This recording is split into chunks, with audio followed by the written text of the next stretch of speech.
Over the last 2 decades, we've had two different iterations of Fantastic Four over three different movies, pretty much separated almost exactly by 10 years, which is kind of interesting. But look, I'll be kind and say that those different iterations had varying levels of success.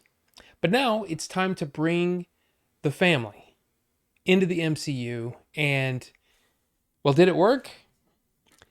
Let's talk about Fantastic Four First Steps.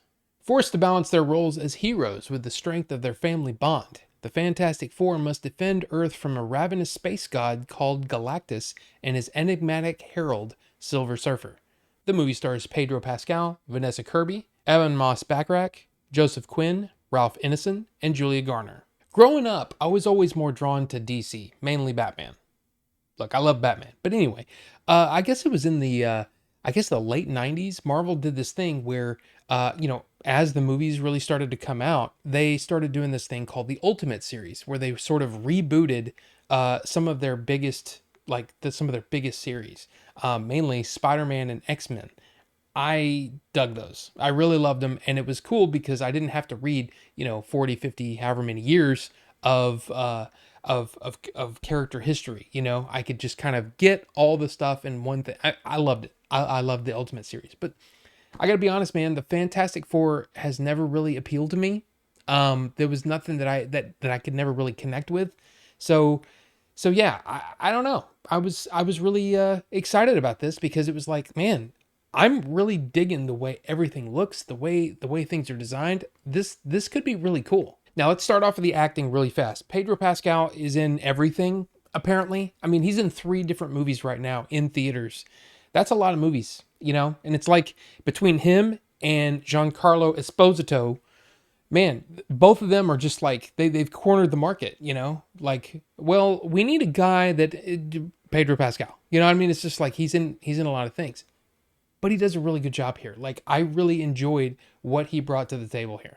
Now, I've only seen a couple of things with Vanessa Kirby. I think there was the Mission Impossible movie, the Dead Reckoning. It was the first time I'd ever seen her, and then I saw her in Napoleon. Now, while Napoleon wasn't great, she was great in it. So, yeah, I like Vanessa Kirby, and I think she did a great job here. And I think of everybody in the movie, I think there's more emotional weight to her character than anyone else. Ebon Moss-Bachrach and Joseph Quinn, I think both do a great job as Ben and Johnny, but their roles just kind of amount to being the wisecracking members of the team. And then you've got Ralph Ineson as Galactus. And I mean, if you know who Ralph Ineson is, you know that voice, And there is, wow, he brings gravitas to that role. And his voice, I mean, it's just perfect. It's perfect for Galactus. And it makes him into a very, very scary character. Julia Garner was kind of surprising to me as the Silver Surfer because you don't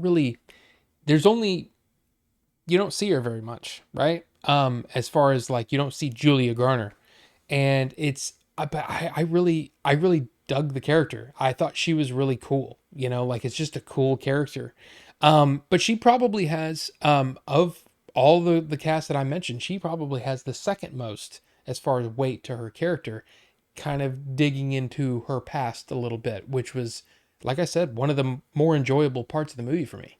But technically, this movie is a Marvel. Anyway, no, seriously, it's perfect. It's like every element that has to bring this world to life because it's an alternate universe. It's not our 1960s or 50s or whatever. They kind of toy with some things there, but it's very cool. I really, really enjoy that the aspect of the design, the costume design, the sound design is great. I mean, when it comes to the sound design, Galactus is huge, and you feel how huge he is. Like, it's really impressive stuff. And of course, I got to see it. This was the fan screening. The first screening is a fan screening or whatever. Fewer trailers, which was great. And it was in Real D 3D, which I'm not a huge, fan of. I mean, it's like, I don't mind it, but it's not typically my first choice. The 3D here really shows scale very well. And I was really impressed by that. And the story, is actually, I enjoyed the story. I thought the story was pretty good. And it's actually kind of interesting that, or maybe strange, that both DC and Marvel kind of at the same time are sort of really leaning into the comic bookiness of their stories, which is kind of cool. Like I really dug Superman, and I really dug the vibe of this too. So yeah, I mean it's a thing. It's almost old fashioned, and yeah, I just think that's really kind of neat. And I mean, they also do something similar where, instead of, really showing, like, spending a whole movie talking about the origin of their characters, they really kind of get you caught up and then just kind of throw you into the story. But there's a bit of a problem, at least for me. Now, here's the thing. I might be the only one that's seeing this, but man, with Superman, it worked.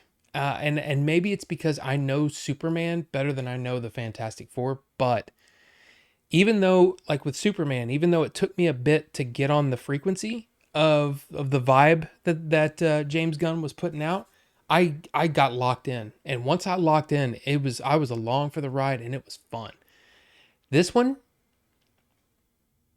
I just couldn't connect with anything that was going on. Like, I'm sitting there going, like, all of this is really good. Like, it's really well done.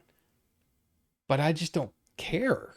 And maybe that's a problem with doing a movie like this, is that, Fantastic Four hasn't exactly been flying off the shelves when it comes to comic book, the comic book sales. You know what I mean? It's always been a title that's kind of struggled in the modern era. So I don't know. Maybe that's it, or maybe it's just me. But like I don't think I laughed once. And there was some funny humor in there. But it was kind of like, kind of humor. And I don't know. It was like I could not get on the wavelength of the movie. And even though I kind of believed that they were the characters that they were playing, I just was kind of like, I don't know. So I don't typically give letter grades. I mean, I used to do the Roger Ebert 4-star scale.